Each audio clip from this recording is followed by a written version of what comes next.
Bendecido día del Señor para todos. A ver si se hace tolerar el calorcito hoy. Bueno, continuamos con el libro de Jonás. Vamos a ir al capítulo 2 de Jonás para ver qué pasa con este hombre después de que se lo tragara el gran pez. Vamos al libro del profeta Jonás, capítulo 2, y dice así la palabra del Señor.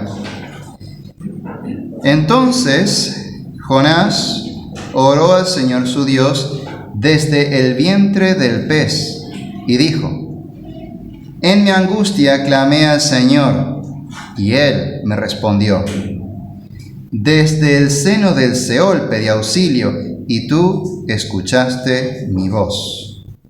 Pues me habías echado a lo profundo, en el corazón de los mares, y la corriente me envolvió. Todas tus encrespadas olas y tus ondas pasaron sobre mí. Entonces dije: he sido expulsado de delante de tus ojos. Sin embargo, volveré a mirar hacia tu santo templo. Me rodearon las aguas hasta el alma. El gran abismo me envolvió. Las algas se enredaron en mi cabeza. Descendí hasta las raíces de los montes. La tierra con sus cerrojos me ponía cerco para siempre. Pero tú sacaste de la fosa mi vida, oh Señor, Dios mío. Cuando en mí desfallecía mi alma, del Señor me acordé, y mi oración llegó hasta ti, hasta tu santo templo. Los que confían en ídolos vanos, su propia misericordia abandonan. Pero yo, con voz de acción de gracias, te ofreceré sacrificios. Lo que prometí, pagaré. La salvación es del Señor. Entonces el Señor dio orden al pez, y éste vomitó a Jonás en tierra firme. Amén. El sermón de hoy se titula La oración del profeta penitente. La oración del profeta penitente, porque eso es lo que encontramos acá. Una oración en forma de un salmo que la hace Jonás arrepentido de las decisiones que ha tomado en vista de la situación que está viviendo, y él clama a Dios arrepentido de sus pecados. Y esa es su oración, una oración de alguien que se ha arrepentido, de una persona penitente. Vamos a hacer un repasito del capítulo 1, pero luego nos vamos a centrar en dos grandes temas que se desarrollan en esta oración. El primer tema es el juicio de Dios sobre el pecador, y el segundo tema es la salvación de Dios para el pecador arrepentido. Un poco que este salmo, por la estructura que tiene, desarrolla estos dos temas de forma entremezclada y de forma repetitiva también. Así que vamos a separar los dos temas para ver cada uno de forma individual, pero en realidad en esta oración con formato de salmo lo tiene entrelazado, entretejido los dos temas. Hagamos un repasito del capítulo 1. Recordemos, Jonás había sido enviado por Dios a profetizar contra Nínive, pero él desobedece a Dios el Señor y toma un barco en dirección opuesta, totalmente opuesta, intentando, inútil y absurdamente, huir de Dios.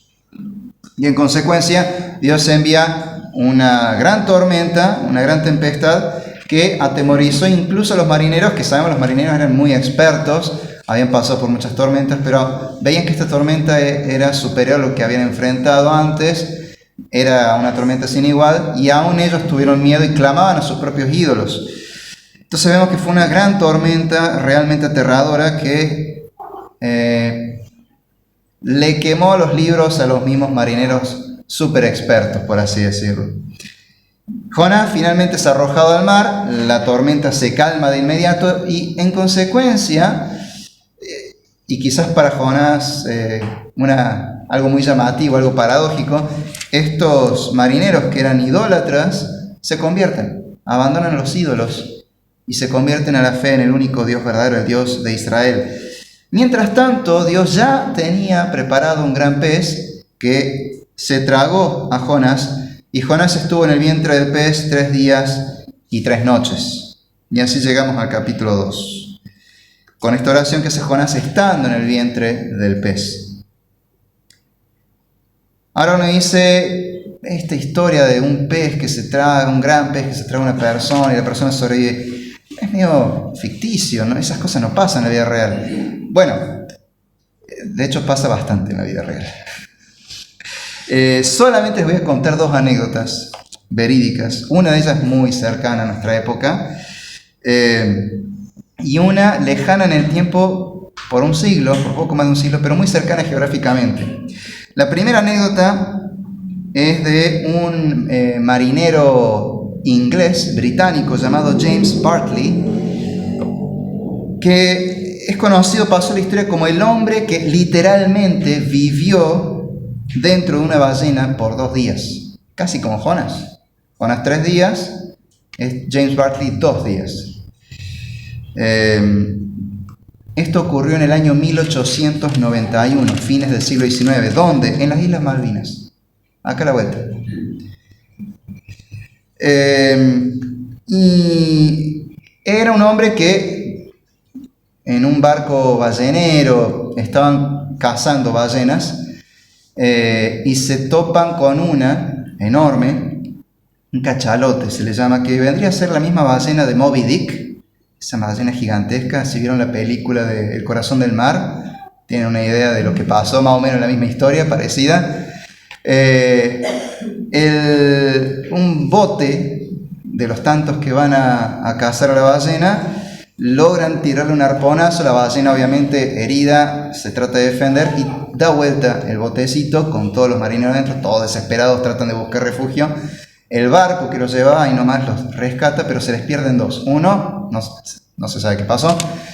Y el otro, bueno, en ese momento tampoco era James Bartley y decían, ¿dónde está James? No lo encontramos, desapareció. 2 días después, el mismo barco encuentra un cachalote muy parecido, con la misma herida, pero muerto, flotando. Y dijeron, che, capaz que sea la misma ballena que trataron de matar hace 2 días. Lo agarran, lo empiezan a cortar en pedazos y adentro encuentran en el estómago del animal que había algo grande que se movía, como con espasmos, y pensaban que era algún otro animal marino, pero era James Bartley, que estaba inconsciente y cada tanto tenía espasmos.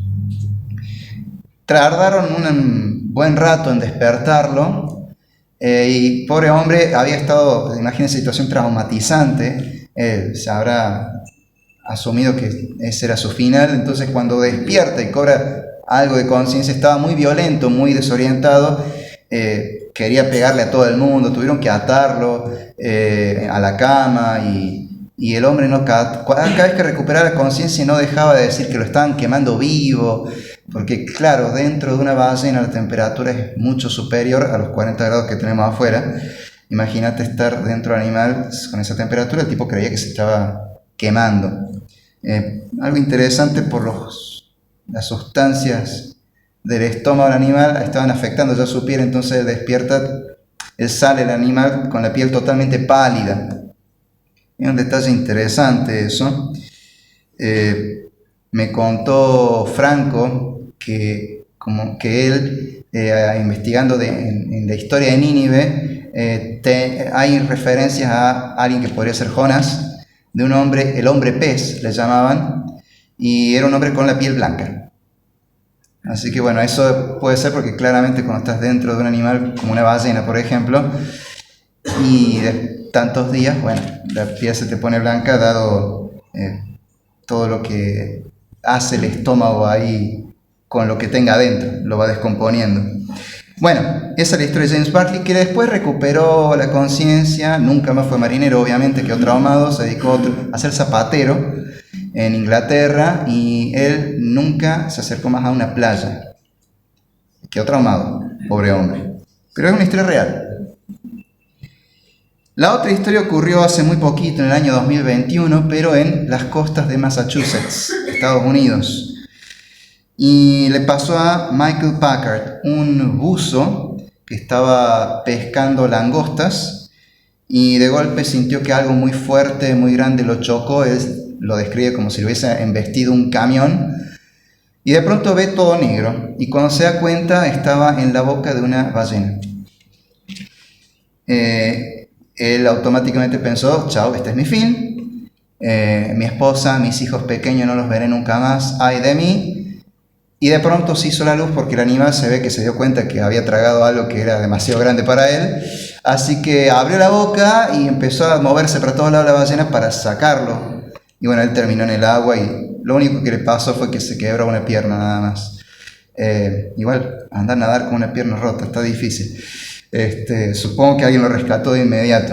Pero bueno, son historias reales. Ya hay así varias y muy cercanas a nuestra época, documentadas en las noticias. O sea, sabemos que no son mitos y leyendas. La historia de Jonás es una historia real, una historia verídica. A todo esto Jesús, cuando en los evangelios nos vuelve a hablar de Jonás, Él da por hecho la historia de Jonás, la da por verídica. Él se refiere a la historia de Jonás como una historia real, una historia verídica. Entonces no debemos pensar que esta historia es descabellada. En realidad es una historia que vemos, es factible, puede pasar, y así que debemos confiar en que es cierta. Se nos cuenta como una historia verdadera porque es cierta, así de simple. ¿Por qué hago referencia a esto? Porque nuestra fe, la fe cristiana, es una fe que no está en contra de la razón, aunque es superior a la razón. La razón humana tiene sus limitaciones. Cualquier persona de ciencia va a admitir que la razón humana tiene sus límites, pero la fe cristiana es una fe que no va en contra de la razón. Al contrario, la razón le va a dar la razón a la fe cristiana. Si les interesa, pueden después investigar la historia de Lee Strobel, autor de El caso de Cristo. También hay una película sobre la vida de él. Si les interesa ver la película, no, y leer el libro es demasiado complicado. Pero es la historia de un periodista dedicado a investigar casos criminales. Y cuando su esposa se convierte al cristianismo, él dice, no, ¿cómo te vas a convertir a estos mitos? Él era un ateo acérrimo y se pone a investigar el cristianismo porque él estaba convencido de que si lograba probar de que la resurrección de Cristo era un mito, el cristianismo perdía sentido. Lo cual es lógico, es lo que la misma Biblia dice. Si la resurrección de Cristo es un mito, pues nuestra fe es vana y todavía estamos muertos en nuestros pecados. Así que no estaba equivocado el razonamiento de él. Lo que pasó es que mientras más investigó, se sorprendió de que la evidencia le daba la razón al cristianismo y se termina convirtiendo. Historias así de gente que empezó a investigar para contradecir al cristianismo hay muchas. Y por la razón llegaron a creer en Cristo. Pero en realidad la razón lo único que hizo fue llevarnos a ver la evidencia. La Biblia no necesita de la razón humana o de evidencias para que creamos. Pero como Dios no es un Dios falso y su verdad es verdadera, no es la opinión de alguien, de un grupo de filósofos o de sacerdotes o de pastores que se reunieron un día en algún lado para planear el cristianismo, sino que es una verdad revelada por Dios. Por supuesto que cuando razonemos, cuando investiguemos, cuando hagamos ciencia, vamos a descubrir que todo, para nada, contradice la verdad de Dios. Al final, la ciencia y la razón le van a dar la razón a la palabra de Dios. Entonces nuestra fe es una fe que no va en contra del conocimiento o en contra de la razón. Y esto, por un lado lo digo para que enfrentemos una idea que lamentablemente está hace bastante tiempo muy instalada en el mundo evangélico moderno, en el evangelicalismo moderno especialmente, que es esta idea del fideísmo. y también en cierta manera del movimiento fundamentalista. El fideísmo es la idea de que tenemos que creer porque sí, y no importa que la evidencia diga lo opuesto. No importa que si lo que yo creo suena absurdo y es obvio que es absurdo, yo lo creo y ya. Entonces por ahí vemos gente que comete errores garrafales, muchas veces son en contra de la misma Biblia, pero dice, no, pero es que yo sé que hay que creer nomás. Y es una fe medio rara esa, una fe que cuando empezás a apretar un poco, a presionar esa fe, no tiene fundamento en la palabra, no es una fe bien fundamentada, bien establecida. Es fácil a una persona así después hacer que pierda la fe. Si uno ve la historia de personas que de pronto dejaron de tener fe, uno empieza a indagar qué clase de fe tenían y era esta fe fideísta. Yo creo como un niño, simplemente creo, pero no tengo entendimiento de lo que creo, no conozco bien en qué creo. Y esa ha sido una característica lamentable de un movimiento muy bien intencionado, pero muy mal preparado, el fundamentalismo. El fundamentalismo lo bueno que tiene es que procura ser conservador. La mayoría de las iglesias que son fundamentalistas son conservadoras y por ende van a ser dentro de todo sanas. Pero es una fe fideísta, es como, bueno, así nos enseñaron, así creemos, nunca entendimos el por qué, nunca preguntamos por qué, y si preguntábamos no nos sabían decir, pero yo lo creo nada más, y resulta que es una fe que después no puede defender bien, o no puede hacer una apologética, no puede dar razones de lo que se cree. Hay un caso muy conocido de un juicio en Estados Unidos, donde un abogado, el abogado de la parte acusadora, digamos, interroga a uno de los testigos que era un apologista cristiano, que era fundamentalista y un hombre que no tenía formación teológica en ningún sentido, era más bien alguien tradicionalista, que decía, bueno, así me enseñaron las cosas y yo nunca pregunté el por qué. Entonces cuando este abogado acusador empezó, que encima saben que los abogados son muy astutos con las preguntas, empieza a hacerles preguntas, el hombre no podía responder. Obviamente ganó el caso que no tendría que haber ganado, el caso que no recuerdo bien de qué trataba, pero era por algo malvado. Y lamentablemente el juicio salió a favor del que en realidad era culpable. Pero todo fue porque el testigo clave, que era este apologista fundamentalista, no sabía presentar los fundamentos de la fe, paradójicamente.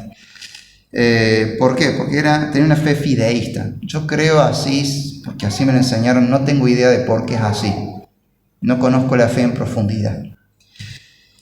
Pero ojo, también debemos tener cuidado con otro movimiento y con otra filosofía también muy popular en el evangelicalismo moderno, que es producto del racionalismo del mundo, esta idea de que por medio de la razón los hombres podemos llegar a todas las verdades, y eso no puede ser cierto porque el ser humano es un ser finito, limitado, y como dije antes, cualquier científico honesto va a reconocer que la razón humana tiene sus limitaciones, que la ciencia es falible, se puede equivocar y tiene que ir siempre mejorándose. Entonces, la razón humana no es todopoderosa, está limitada, pero está esta filosofía del racionalismo que dice que nosotros a través de la razón podemos llegar a todas las verdades y con eso nos es suficiente. Y eso ha influenciado en la teología. Y hay otro tipo de teología que es la teología liberal. Y lamentablemente en el evangelicalismo moderno hay muchas iglesias y muchos pastores y muchos teólogos que son liberales, en el sentido de que no creen que la Biblia sea la palabra de Dios, más bien un libro que tiene más o menos la palabra de Dios, pero es producto de la imaginación del hombre, que tiene buenas intenciones y pensó cosas bonitas acerca de Dios, pero toda esta historia son mitos. Jonás, un gran pez, es imposible, pero acabo de contarles dos historias reales. Pero los liberales van a decir, no, eso es un mito, no puede ser. Para un teólogo liberal, que se va a decir cristiano y va a predicar en un púlpito, para él, Adán y Eva no existieron, Noé, el diluvio no existió, Abraham no existió, Moisés no existió, el éxodo nunca existió, la conquista de Israel no existió, David y Salomón no existieron, Jeroboam sí, y de ahí en adelante sí, porque hay evidencia histórica, eso sí se puede creer. Y Jesús, y no sé, Jesús caminó sobre el agua, no, eso es un cuento. La multiplicación de los panes y los peces, nada, es una parábola de la solidaridad que Jesús llevó, logró que la gente se solidarizara y compartieran el pan y los peces. Todo eso es un mito. Eso cree un teólogo liberal o un evangélico liberal, que lamentablemente son muchos en el evangelicalismo moderno. Entonces tengamos cuidado con el fideísmo que te cree que la fe se opone a la razón y a la ciencia, pero también tengamos cuidado con el racionalismo que cree que la razón es todopoderosa y el hombre puede llegar a la verdad por sí solo. Estas cosas dependemos de la verdad revelada de Dios. ¿Cómo conocemos a Dios? A través de su revelación especial, la Biblia. Entonces, profundicemos en las Escrituras. Sepamos en qué enseñan las Escrituras. Que no tengamos una fe inmadura. Creemos que la Biblia enseña algo, bueno, veamos si de verdad es así y fundamentemos y hagamos preguntas al texto. ¿Por qué? Y la Biblia nos va a responder. ¿Sí?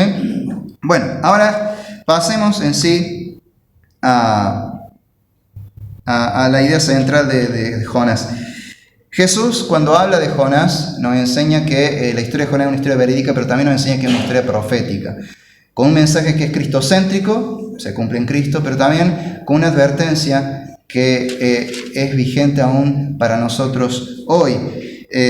Y el tema central de Jonás es la soberanía de Dios sobre la salvación de las naciones.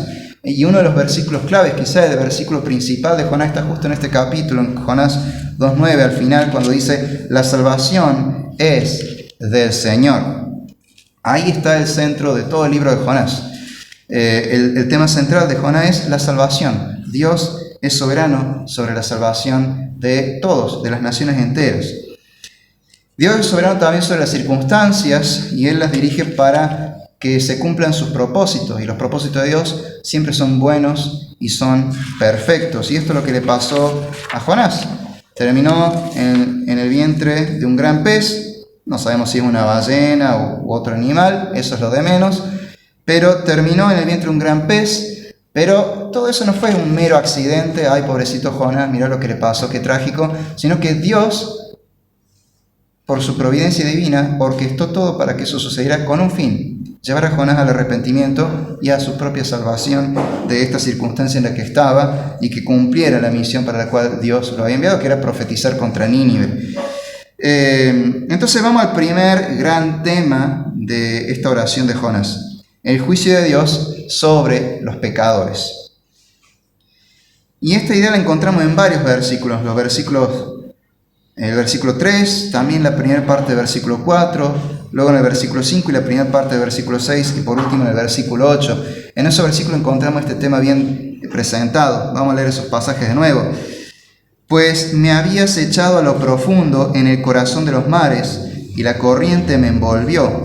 Todas tus encrespadas olas y tus ondas pasaron sobre mí. Entonces dije: he sido expulsado de delante de tus ojos. Vamos al versículo 5. Me rodearon las aguas hasta el alma. El gran abismo me envolvió, las aguas se enredaron en mi cabeza, las algas se enredaron en mi cabeza, descendí hasta las raíces de los montes, la tierra con sus cerrojos me ponía cerco para siempre. Y en el versículo 8, los que confían en ídolos vanos, su propia misericordia abandonan. Jonás se da cuenta de que lo que está experimentando es el juicio de Dios a causa de su desobediencia. Y de hecho, él hace mucha referencia al mar y a todo lo que vivió estando sumergido ahí, hundiéndose en el mar durante la tormenta. En la Biblia, el mar muchas veces es usado como un símbolo del juicio de Dios.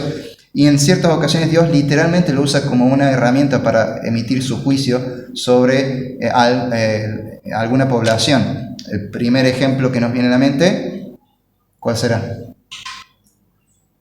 El diluvio. ¿Sí? El diluvio de Noé. El juicio de Dios sobre la maldad del mundo entero a través del agua con un diluvio. El diluvio universal. Una historia también donde encontramos que Dios usó el agua, el mar, para juzgar a un pueblo está en la historia del Éxodo.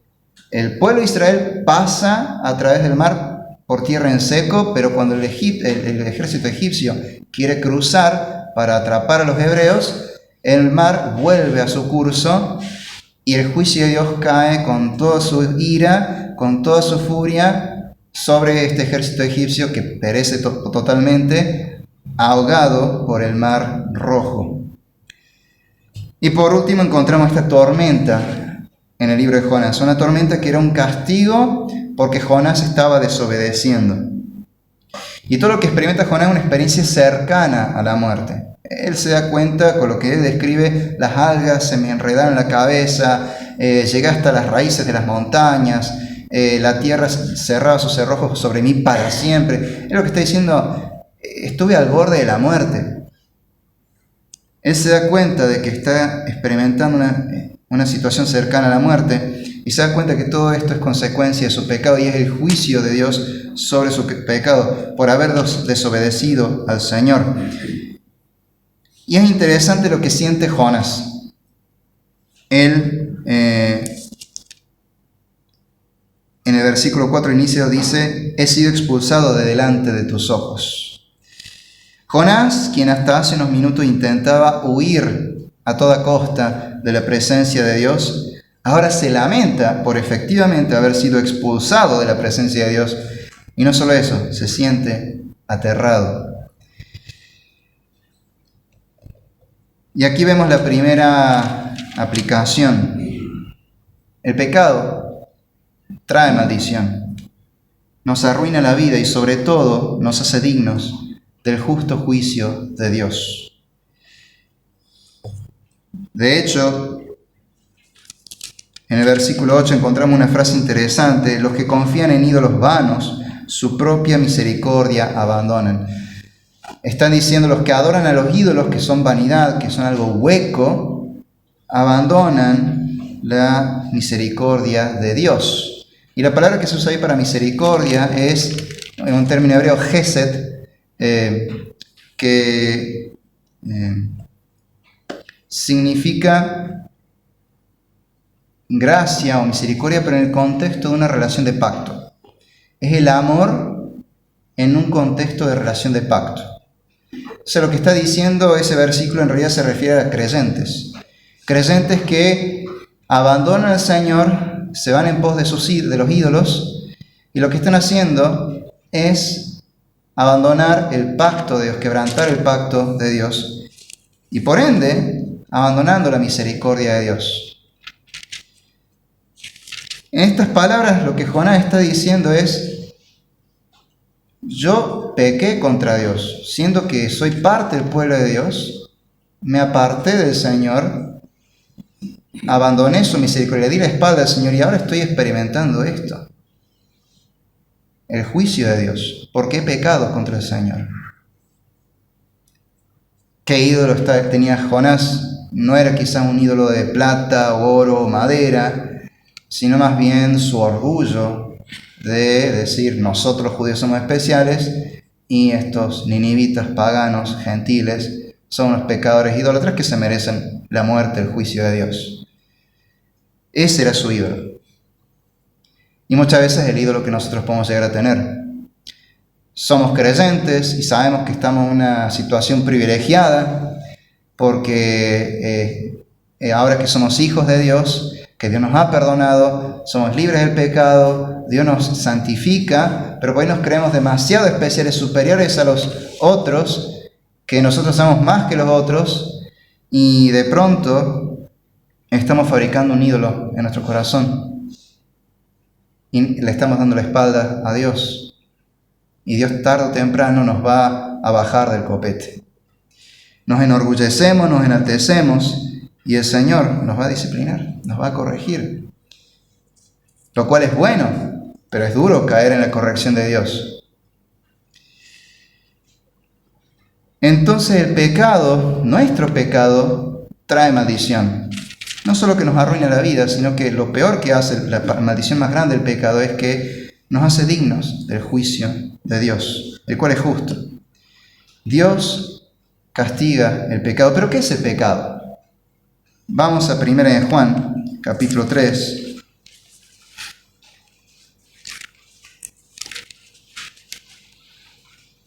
Versículo 4. 1 de Juan 3, 4. Todo el que practica el pecado, practica también la infracción de la ley, pues el pecado es infracción de la ley. ¿Qué es el pecado? Es desobediencia a la ley de Dios, es transgredir la ley de Dios. ¿Y qué nos dice la ley de Dios con respecto a quebrantar la ley de Dios? Vamos a Deuteronomio, capítulo 27.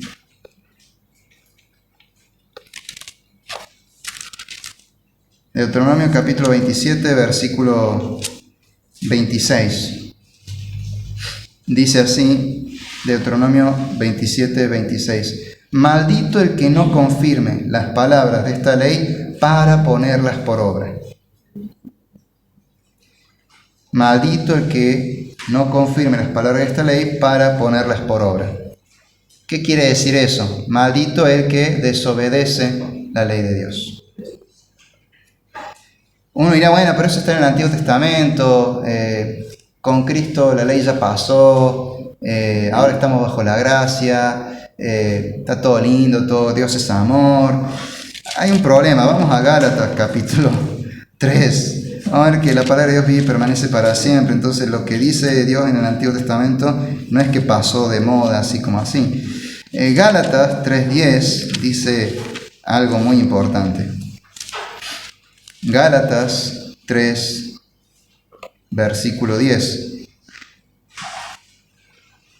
Porque todos los que son de las obras de la ley están bajo la maldición, porque escrito está, maldito el que no permanece en todas las cosas escritas en el libro de la ley para hacerlas. Y justamente está citando el pasaje que vimos recién de Deuteronomio. Lo que está diciendo es que si no obedecemos al Señor, hay consecuencias malas. Otro pasaje también nos habla de lo grave que es desobedecer al Señor, de que eso trae consecuencias negativas sobre nuestra vida, y eso lo tenemos en Salmos. Vamos al Salmo 143, versículo 2. Allí leemos un clamor a Dios. No entres en juicio con tu siervo, porque no es justo delante de ti ningún ser humano. Ningún ser humano es perfecto. Ningún ser humano va a ser hallado justo delante de Dios. Por lo tanto, si Dios nos juzga, salimos culpables. Romanos también nos habla al respecto en el capítulo 3.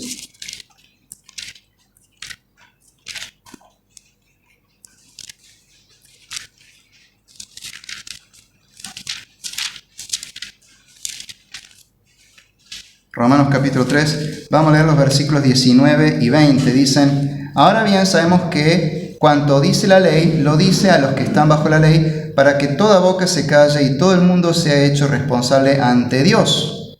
Porque por las obras de la ley, ningún ser humano será justificado delante de él, pues por medio de la ley viene el conocimiento del pecado. ¿Cuál es la función de la ley de Dios para el cristiano? Mostrarnos nuestro pecado. Mostrar lo que hay en nuestro corazón, sacarlo a la luz, ponerlo en evidencia y decirnos que somos pecadores. Y no hay manera que podamos nosotros salir inocentes, tratar de por las obras buenas que hacemos, ser hallados libres de culpa. Y por último, Gálatas capítulo 2. Vamos de vuelta a Gálatas. Gálatas capítulo 2, versículos 15 y 16.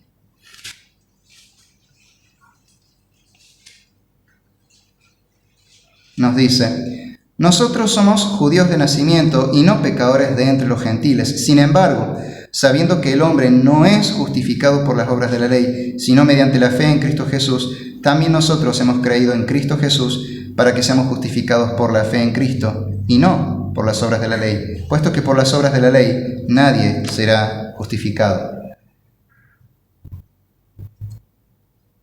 Nuestra desobediencia a la palabra de Dios trae maldición. El pecado, que es desobediencia a Dios, trae maldición sobre nuestras vidas, trae la condenación, el juicio justo de Dios. Y como dicen estos pasajes, no hay nadie que esté exento de esto. Todos somos igualmente pecadores. Absolutamente nadie puede decir, no, si Dios me juzga, yo puedo encontrarme totalmente intachable porque cumplo perfectamente la ley de Dios, soy súper bueno.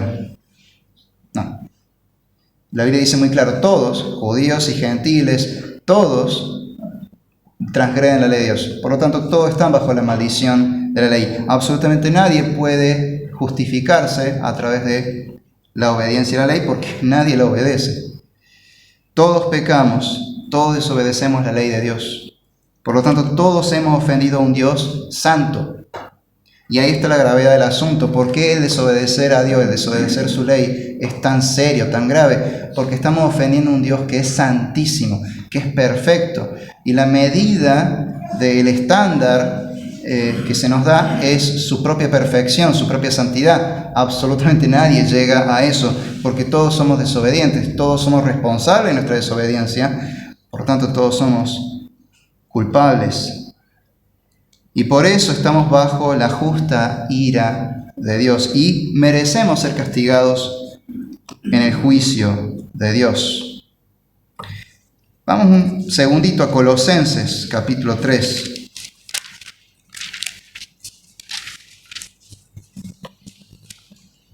Colosenses capítulo 3, versículos 5 al 9, nos dice que el juicio de Dios es para los hijos de desobediencia, los que desobedecen su palabra. Así dice Colosenses capítulo 3, versículos 5 al 9. Por tanto, consideren los miembros de su cuerpo terrenal como muertos a la fornicación, la impureza, las pasiones, los malos deseos y la avaricia, que es idolatría. Pues la ira de Dios vendrá sobre los hijos de desobediencia por causa de estas cosas, en las cuales ustedes también anduvieron en otro tiempo cuando vivían en ellas. Pero ahora desechen también todo esto: ira, enojo, malicia, insultos, lenguaje ofensivo de su boca. Dejen de mentirse los unos a los otros, puesto que han desechado al viejo hombre con sus malos hábitos. Hay un montón de cosas que debemos desechar como cristianos, porque ya no estamos en esa vieja vida. Esa vieja vida que se regodeaba en el pecado, que disfrutaba pecar, disfrutaba hacer su propia voluntad e ir en contra de la voluntad de Dios. Pero sobre todas esas acciones, esos pecados que eran desobediencia a Dios, todos esos pecados causaron que estemos bajo la ira de Dios, bajo el justo juicio de Dios. Y como vimos en el primer capítulo de Jonás, nadie puede escapar del juicio de Dios. Tarde o temprano tendremos que rendir cuentas al Señor en esta vida, pero también un día el Señor Jesucristo volverá a juzgar a vivos y a muertos en el día del gran juicio final. Y entonces será demasiado tarde. No habrá marcha atrás. Entonces el dolor que sintió Jonás al estar al borde de la muerte y saber que estaba bajo la ira del Santísimo a causa de sus propios pecados, ese dolor por haber ofendido a un Dios santo, por haber desobedecido a un Dios tan santo, ese dolor es exactamente lo que nosotros debemos sentir al concientizarnos de nuestros pecados. Y al concientizarnos de la gravedad que tiene nuestra desobediencia al Señor. Tenemos que sentir dolor por nuestro pecado. Tenemos que saber, entender la gravedad de nuestro pecado. ¿Contra quién hemos pecado? ¿A quién hemos ofendido? ¿A quién hemos desobedecido? A un Dios santo, amoroso y justo. Y nuestra desobediencia fue totalmente injustificada. Es un acto de injusticia. Y lo justo es que seamos castigados. Pero si somos conscientes de esto, y como Jonás estamos en esa situación del borde, que nos damos cuenta de lo grave que es, y de que estamos perdidos, debemos sentir dolor por haber ofendido a un Dios santísimo, a un Dios que nos ama y que es justo y que no pasa por alto el pecado, que no da por inocente al culpable. Y debemos preguntarnos, ¿sentimos ese dolor? ¿Sentís dolor por tu pecado? ¿Realmente te lamentas haber desobedecido la ley de Dios? Y fíjate que no te estoy preguntando si tenés miedo al infierno, porque obvio, todos tenemos miedo al infierno. Nadie quiere ir al infierno, obvio. Yo me acuerdo que a veces cuando se evangeliza, por ahí algunos hacen énfasis en creer en Jesucristo para no ir al infierno, para ir al cielo. Obvio, todos queremos ir al cielo, nadie quiere ir al infierno. Pero no todos quieren creer en Jesucristo. No todos quieren someterse al señorío de Cristo. Son dos cosas totalmente distintas. Entonces mi pregunta no es si le tenés miedo al infierno. No me interesa. No importa. La pregunta es, ¿te arrepentís de tu pecado? ¿Te duele haber pecado contra Dios? El infierno no importa en este punto. Es lo de menos.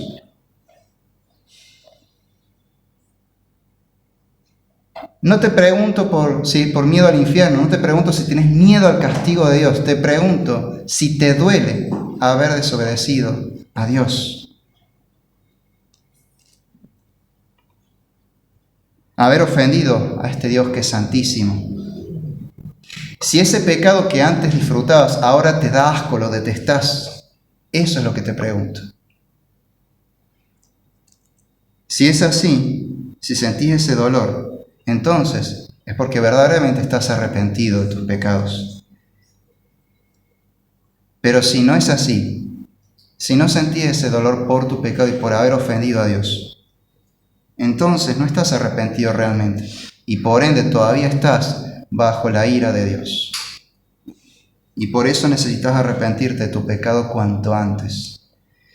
Si estás arrepentido de tus pecados, si sentís ese dolor por haber ofendido a Dios, entonces sí, la salvación de Dios está cerca tuyo. Como diría el Señor, no estás lejos del reino de Dios.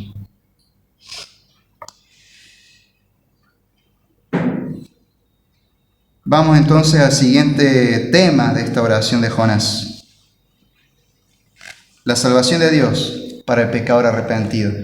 Sabemos entonces que el pecado nos pone bajo el justo juicio de Dios. Dios va a castigar al pecador, va a juzgar al pecador. Y en ese juicio nadie saldrá ileso. Pero hay esperanza para el pecador si está arrepentido. El mismo Dios que castiga el pecado es el Dios que también salva al pecador. El Dios que castiga al pecador salva al pecador arrepentido. Entonces hablemos de la salvación de Dios para el pecador arrepentido. Y esta idea la encontramos desarrollada principalmente en los versículos 2, el versículo 2 del capítulo 2 de Jonás, también en la segunda parte del versículo 4, en la segunda parte del versículo 6, en todo el versículo 7 y en los versículos 9 y 10. Vamos a leer esos pasajes nuevamente. Versículo 2. Y dijo, en mi angustia clamé al Señor, y Él me respondió. Desde el seno del Seol pedí auxilio, y tú escuchaste mi voz. Segunda parte del versículo 4. Empezando un poquito antes. He sido expulsado delante de tus ojos, el juicio de Dios. Sin embargo, y acá viene la esperanza, volveré a mirar hacia tu santo templo. Versículo 6. La tierra con sus cerrojos me ponía cerco para siempre, y acá viene la salvación. Pero tú sacaste de la fosa mi vida, oh Señor, Dios mío. Y los versículos 9, el versículo 7. Cuando en mí desfallecía mi alma, del Señor me acordé, y mi oración llegó hasta ti, hasta tu santo templo. Y versículos 9 y 10. Pero yo con voz de acción de gracias te ofreceré sacrificios. Lo que prometí pagaré. La salvación es del Señor. Entonces, y acá vemos la respuesta de Dios a la oración de Jonás. Entonces el Señor dio orden al pez, y éste vomitó a Jonás en tierra firme. Acá vemos la salvación de Dios para el pecador arrepentido. se nos habla del Seol. ¿Qué es el Seol? Es un término, uno de los nombres que se usa para referirse a la morada de los muertos, al estado de la muerte, y especialmente es una referencia al infierno también. Básicamente Jonás lo que nos dice es que Dios lo salva de la muerte, y especialmente de la muerte eterna. Y hay dos referencias que él hace al santo templo, al sagrado templo de Jerusalén. En ambas ocasiones dice que él verá de nuevo hacia Jerusalén, hacia el templo. ¿Por qué esta doble referencia? ¿Por qué es tan importante el templo en la oración de Jonás? Porque la presencia divina del Señor moraba de manera especial en este santuario único que Dios había consagrado en la santa ciudad de Jerusalén. El templo era un santuario hecho por Dios, ordenado por Dios, que de hecho en hebreo se llama Mishkan, que significa morada, la santa morada, porque ahí era donde Dios moraba de una manera especial. Y por eso el pueblo de Dios allí podía gozar de una manera especial de la comunión con Dios. Allí en el templo se podía gozar de una forma especial de la presencia del Señor y de la comunión con Él. Entonces, cuando Jonás se refiere dos veces al templo, lo que está expresando es que él anhela volver a tener comunión con Dios. Y Dios oyó la oración penitente de Jonás. Aquí nos dice: en mi angustia clamé al Señor, y Él me respondió. Desde el seno del Seol pedí auxilio, y tú escuchaste mi voz. Él me respondió, Él me escuchó. Y al final, cuando termina su oración, nos dice el texto que Dios efectivamente escuchó la oración, porque le ordenó al pez que dejara libre a Jonás y con vida en tierra firme. Vemos que Dios escucha al pecador arrepentido y lo salva. Y eso nos lleva a la siguiente aplicación: nunca es tarde para arrepentirse. Hay una propaganda de la marca de autos Clio, Renault Clio. Se daba hace varios años, fue esa propaganda. Es una serie rara, una serie de propagandas muy raras. Se llama, el título es como la serie bíblica. Tiene sus cosas cuestionables por ahí. Es más, fue muy controversial porque no se sabía si era una burla al cristianismo o qué. Pero tiene algo interesante. Hay una de las tantas publicidades del Clio donde entra un hombre que sería un Jesús moderno, un chico de campera de cuero, pelo largo, la barbita.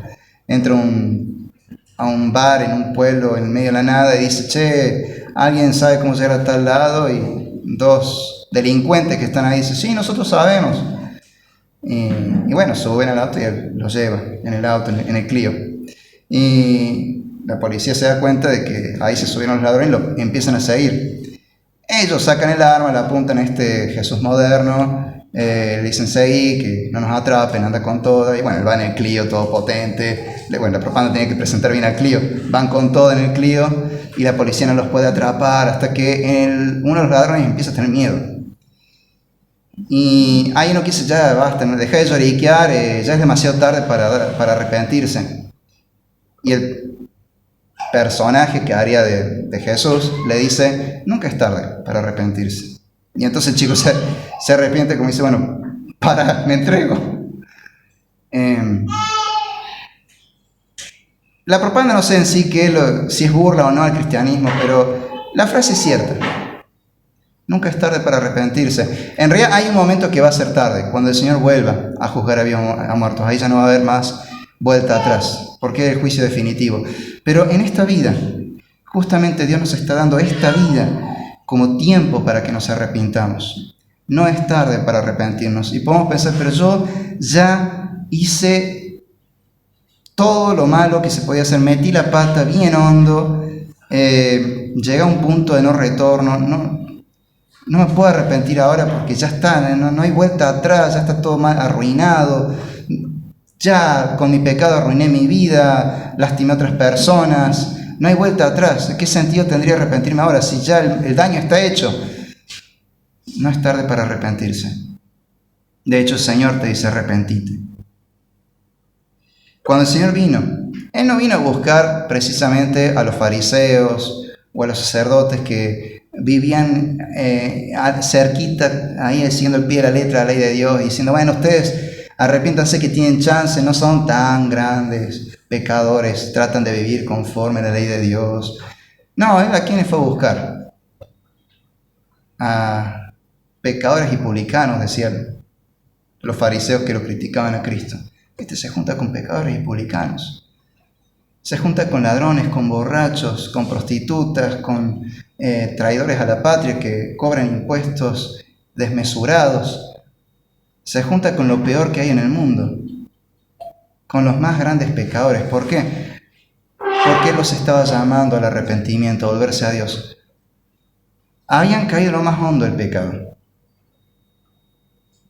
pero todavía había tiempo para arrepentirse. No es tarde para que te arrepientas.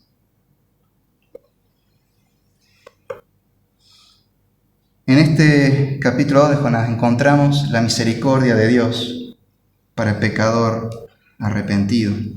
Hay esperanza para el pecador que se arrepiente, que siente dolor por haber ofendido a un Dios santo, que empieza a despreciar el pecado que antes disfrutaba. Para ese pecador que realmente está arrepentido, hay esperanza. Dios oye su clamor y se compadece de él. Dios oye la oración del pecador arrepentido y le da el perdón gratuitamente, como un regalo. Vamos al Salmo 34, que justamente, providencialmente, se leyó en esta mañana en la alabanza.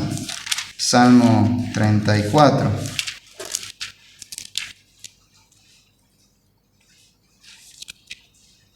Vamos al versículo 18. Dice: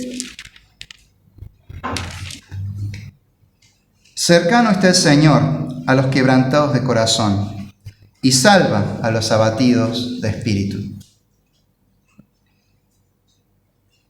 Y más adelante, en el último versículo, el versículo 22, nos dice: el Señor redime el alma de sus siervos, y no será condenado ninguno de los que en Él se refugian. Si de verdad estás arrepentido de tu pecado, busca refugio en Dios y no vas a ser defraudado. Dios te va a salvar, te va a escuchar, te va a perdonar. Solo tenés que tener el corazón quebrantado, contrito, humillado. Reconocer tu pecado delante del Señor, confesarte culpable delante de Dios y pedirle perdón, y Él te va a perdonar. Vamos a otro salmo, el Salmo 51, al versículo 17.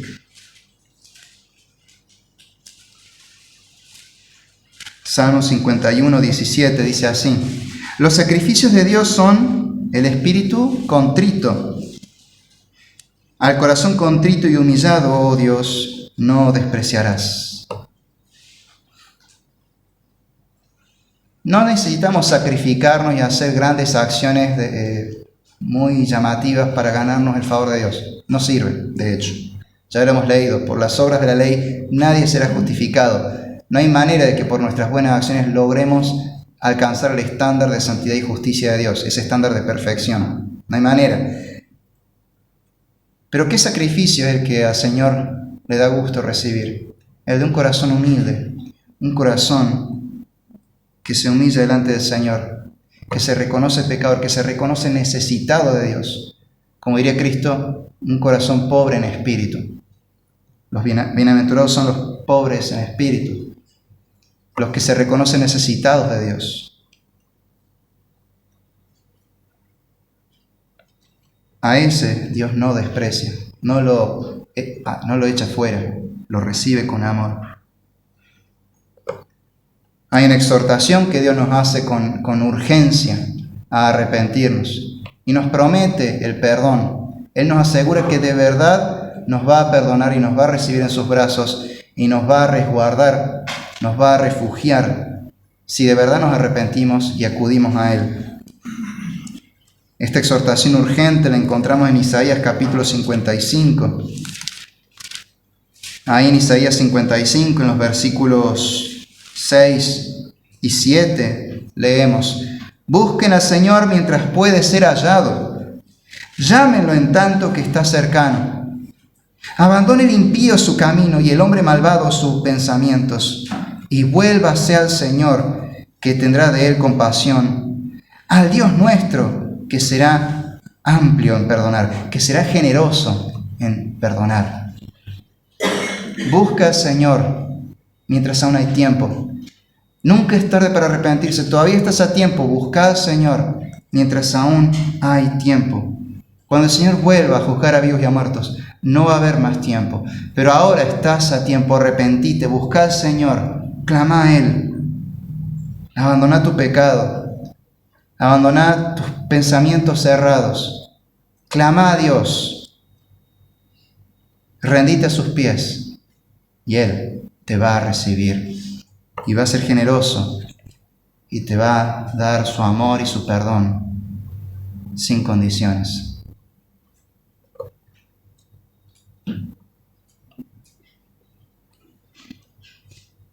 Y por último, Ezequiel capítulo 33, versículo 11. Dios es justo y va a castigar el pecado porque es lo correcto. Pero realmente Dios no se goza en nuestra perdición. A Él le duele nuestra perdición. ¿Qué dice Ezequiel capítulo 33, versículo 11? Vivo yo, declara el Señor Dios, que no me complazco en la muerte del impío, sino en que el impío se aparte de su camino y viva. Vuélvanse de sus malos caminos. ¿Por qué han de morir, oh casa de Israel? El Señor no se complace en nuestra perdición. A Él lo entristece. Es lo justo castigar al pecador, pero es una pena también. Dios quiere que nos arrepintamos y nos volvamos a Él. Porque en realidad no nos creó para ser condenados. Él nos creó para que estemos en comunión con Él, para que gocemos de esta relación correcta y buena con Él. Y fuimos nosotros los que nos descarriamos.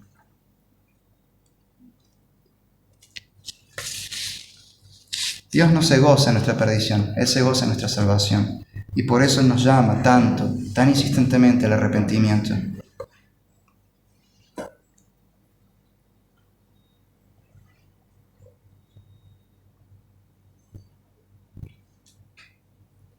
Esta oración de Jonás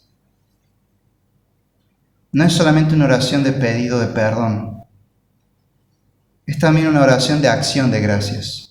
Al final, Jonás dice, yo con voz de acción de gracias te ofreceré sacrificios. Es decir, con acción de gracias va a alabar a Dios.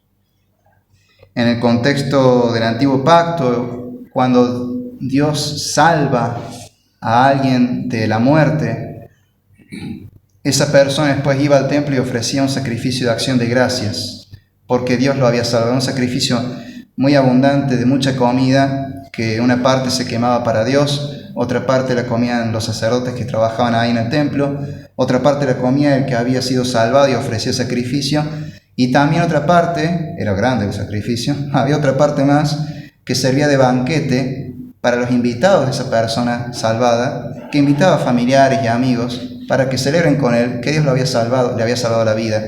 Y en ese banquete él testificaba cómo es que Dios lo había salvado. Ese era el sacrificio de acción de gracias al que hace referencia acá Jonás. Jonás le agradece a Dios de antemano. Él todavía está en el vientre del pez y muy probablemente en unos minutos quede inconsciente. Pero en su oración él dice: Señor, yo te voy a dar gracias cuando me salves. Porque Jonás sabe que Dios es misericordioso y que perdona a los pecadores arrepentidos. Él lo sabe muy bien. De hecho, por eso no quería ir a Nínive, no quería que se arrepintieran. Pero ahora a él le toca experimentar la necesidad del perdón. Y él sabe que Dios es misericordioso y perdonador. Entonces Jonás no solo pide perdón, sino que además le agradece de antemano por adelantado a Dios por su salvación. Y concluye con esta frase sublime: la salvación es del Señor. Dios es la única fuente de nuestra salvación y liberación. Como les dije antes, este es el gran tema del libro de Jonás. Y en cada capítulo del libro de Jonás vemos este tema desarrollado de alguna manera. En el capítulo 1 Dios salva a los marineros gentiles.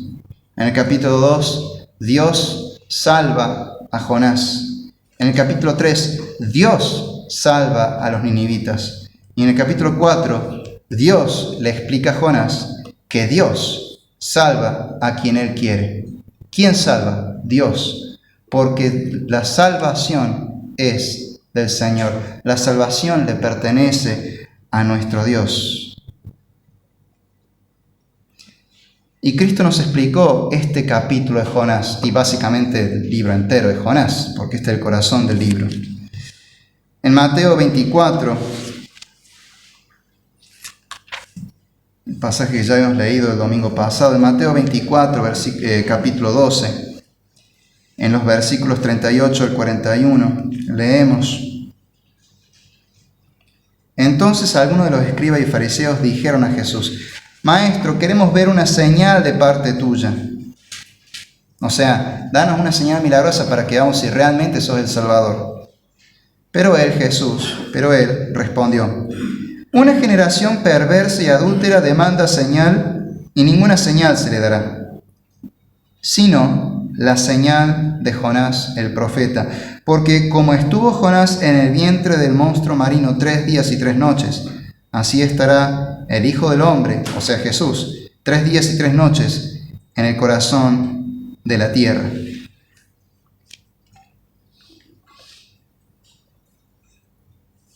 Jesús nos enseñó de qué se trata el libro de Jonás.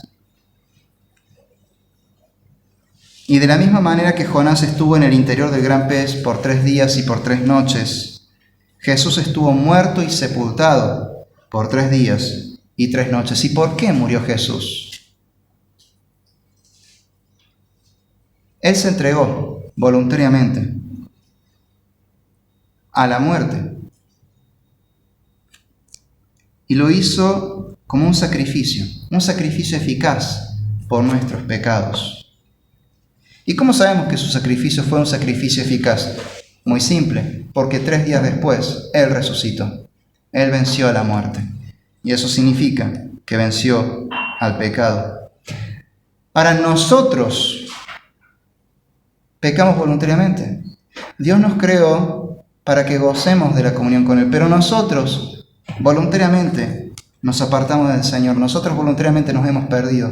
Nosotros voluntariamente pecamos.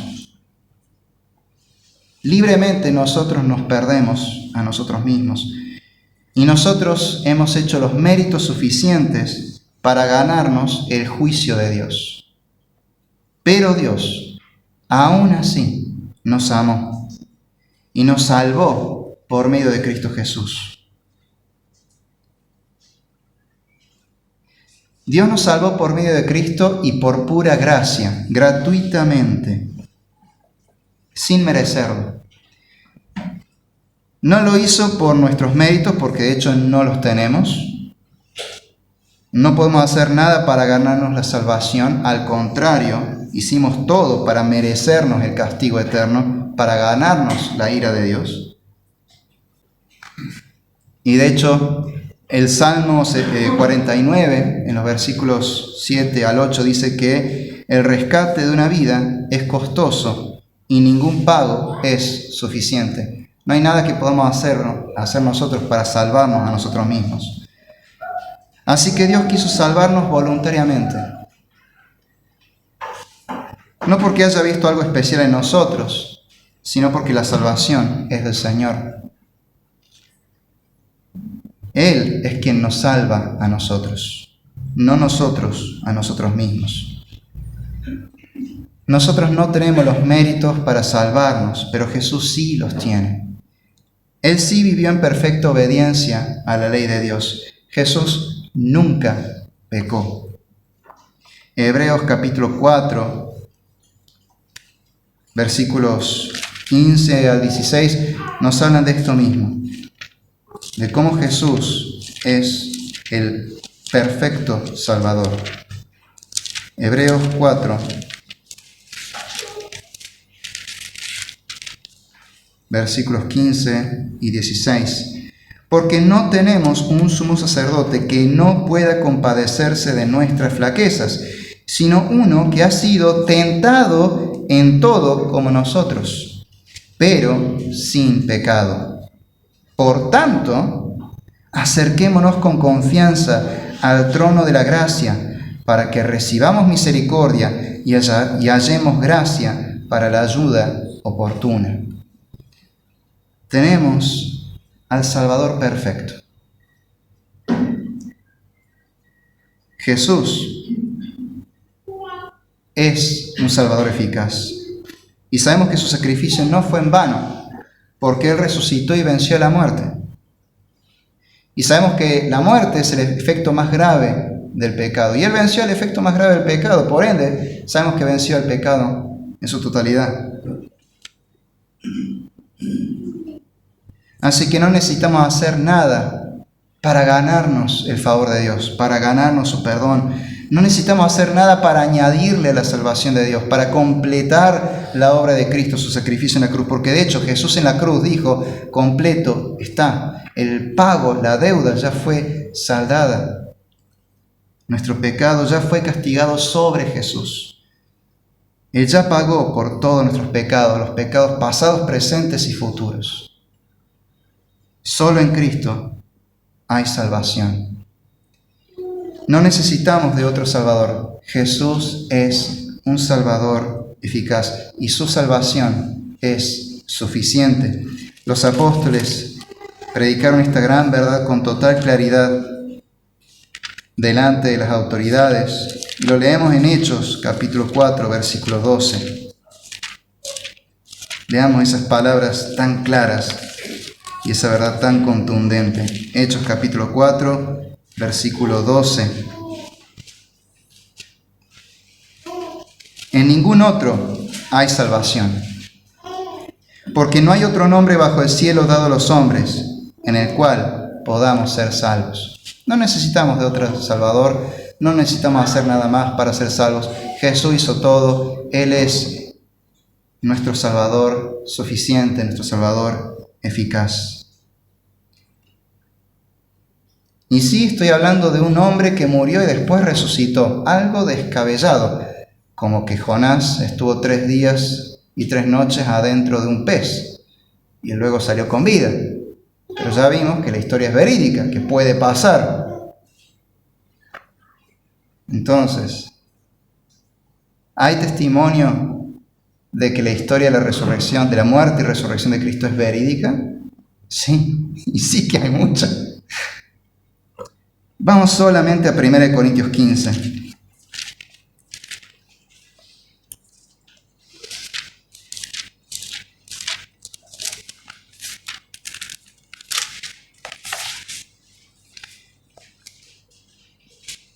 Primera de Corintios 15, en los versículos 1 al 8 nos dice así: Ahora les hago saber, hermanos, el evangelio que les prediqué, el cual también ustedes recibieron, en el cual también están firmes, por el cual también son salvos, si retienen la palabra que les prediqué, a no ser que hayan creído en vano. Porque yo les entregué en primer lugar lo mismo que recibí, que Cristo murió por nuestros pecados, conforme a las Escrituras, que fue sepultado y que resucitó al tercer día, conforme a las Escrituras, que se apareció a Cefas y después a los 12. Luego se apareció a más de 500 hermanos a la vez, la mayoría de los cuales viven aún, pero algunos ya duermen, es decir, ya están muertos algunos, pero la mayoría vive aún. Después se apareció a Jacobo, luego a todos los apóstoles, y al último de todos, como a uno nacido fuera de tiempo, se me apareció también a mí. Ahí está diciendo, hay muchos testigos. Obvio, están los apóstoles. Y uno diría, bueno, pero eran los discípulos de él, capaz que conspiraron para decir que Jesús había resucitado, capaz que ellos se llevaron el cuerpo. Hay un problema, hay 500 testigos más. Es difícil sostener una mentira cuando ya hay 2 personas involucradas. Imagínate, hay 512 involucrados, 500 testigos más los 12 apóstoles, bueno, 11 porque hay uno que estaba muerto. Pero hay demasiados testigos y este mensaje se sostiene, o sea que es verdadero. Una mentira no se sostiene con tanta gente. Pero además se apareció Jacob. ¿Quién era Jacob? Un hermano de Jesús. Bueno, obviamente la familia lo apoya. Resulta que los hermanos de Jesús no creían en Jesús. Creían que estaba loco, que era un desquiciado. Jacobo, de hecho, era el que menos creía en él. Terminó siendo uno de los creyentes más fervorosos. Y por último creí yo, Pablo, el apóstol. ¿Quién era Pablo antes? Un perseguidor de la iglesia. Él no creía que Jesús fuera el Mesías. No creía que hubiera resucitado. Detestaba ese mensaje, creía que era falso. Y quería acabar a como sea con esa locura. Y se topó un día con Jesús resucitado. Demasiadas evidencias. Nuestra fe tiene muchas evidencias a favor. Versículos 12 al 22 de 1 Corintios 15. Ahora bien, se predica que Cristo ha resucitado. Si se predica que Cristo ha resucitado de entre los muertos, ¿cómo dicen algunos entre ustedes que no hay resurrección de los muertos? Y si no hay resurrección de muertos, entonces ni siquiera Cristo ha resucitado. Y si Cristo no ha resucitado, vana es entonces nuestra predicación y vana también la fe de ustedes. Aún más, somos hallados testigos falsos de Dios porque hemos testificado contra Dios que Él resucitó a Cristo, a quien no resucitó, si en verdad los muertos no resucitan. Porque si los muertos no resucitan, entonces ni siquiera Cristo ha resucitado. Y si Cristo no ha resucitado, la fe de ustedes es falsa. Todavía están en sus pecados. Entonces también los que han dormido, los que han muerto en Cristo, están perdidos.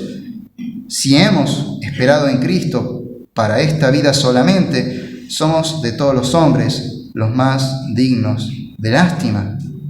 Pero ahora Cristo ha resucitado entre los muertos, primicias de los que durmieron. Porque ya que la muerte entró por un hombre, también por un hombre vino la resurrección de los muertos. Porque así como en Adán todos mueren, también en Cristo todos serán vivificados. La resurrección de Cristo es un hecho histórico, verídico. Y el mensaje entonces, la promesa es verdadera. Si creíste en Jesucristo, tenés asegurada el perdón de pecados y la vida eterna. Sabes que estás en comunión con Dios y que un día vos también vas a resucitar y pasarás la eternidad con el Señor y con su pueblo. Cristo ha resucitado, ha vencido el pecado. La salvación que Él promete es cierta y es suficiente. Así que si todavía no has creído a Jesucristo, si todavía estás muerto en tus pecados, arrepentite de tus pecados. Cree en el Señor Jesucristo y serás salvo. No importa hasta cuán hondo te hayas hundido en el pecado. Cristo es un Salvador eficaz y su salvación es todo lo que necesitas. Arrepentite de tus pecados y cree en Jesucristo. No confíes en tus buenas intenciones o en la buena acción del día.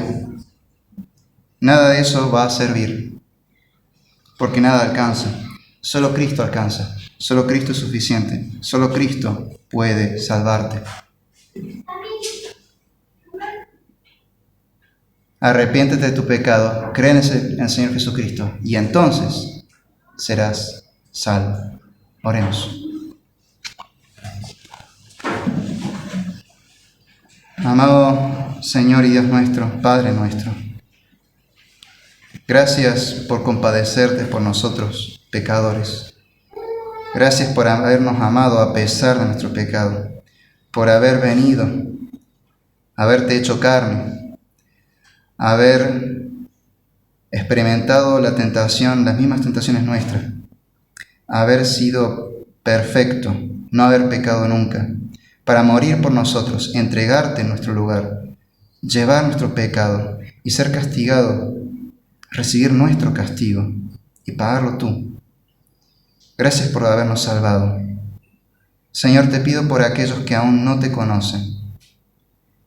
Dales un corazón contrito y humillado para que se rindan a tus pies y acepten este regalo del perdón y la salvación eterna que ofreces solo por medio de Cristo.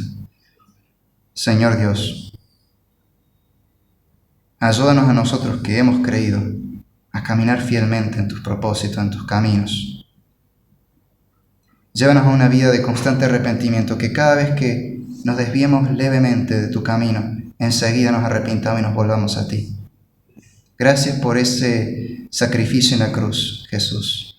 Gracias por haber pagado por nuestros pecados pasados, presentes y futuros. Y gracias por sostenernos diariamente.